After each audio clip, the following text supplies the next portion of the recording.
C'est l'épilogue de près de 8 longues heures de négociations. Une interpellation en douceur, sans aucune violence, menée par les hommes du raid. On a réussi au terme d'une très longue négociation qui a permis d'abord de libérer les otages et ensuite de l'amener à la raison. Nous avons pu l'interpeller en douceur. Donc tout s'est bien passé au final. Ça a été une longue soirée, mais donc je rends hommage à mes hommes qui ont pu mener cette opération avec tact. Le tact pour instaurer la confiance, au point de laisser le jeune forcené fumer une cigarette devant le rideau de fer. Dans un quartier entièrement bouclé, les policiers ont sans cesse maintenu le dialogue par téléphone pour obtenir la libération d'une première otage vers 19h.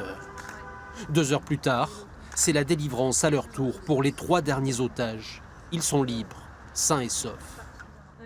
J'ai trouvé d'abord des personnes qui ont fait preuve d'un courage exemplaire, parce que c'est vraiment pas simple, mais qui nous ont dit aussi que finalement elles avaient eu affaire à quelqu'un qui n'était pas agressif, et plutôt qui a été gentil, c'est le mot qu'elles ont employé avec elles. Gentil avec les otages, mais décidé face aux policiers vers lesquels il tirera 2 coups de feu. Le mineur de 17 ans avait laissé un courrier menaçant, découvert par les enquêteurs au cours de la perquisition.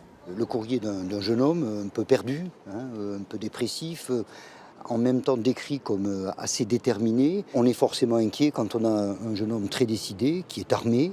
On a entendu des détonations, vous le savez, et qui a 4 personnes, 4 femmes, d'âge différents d'ailleurs, qui sont sous sa coupe pendant des heures avec quelqu'un qui parle effectivement d'autres armes, d'avoir même piégé les lieux à certains moments. Un profil inquiétant, d'autant que le jeune forcené avait laissé plusieurs messages sur les réseaux sociaux avec des revendications confuses.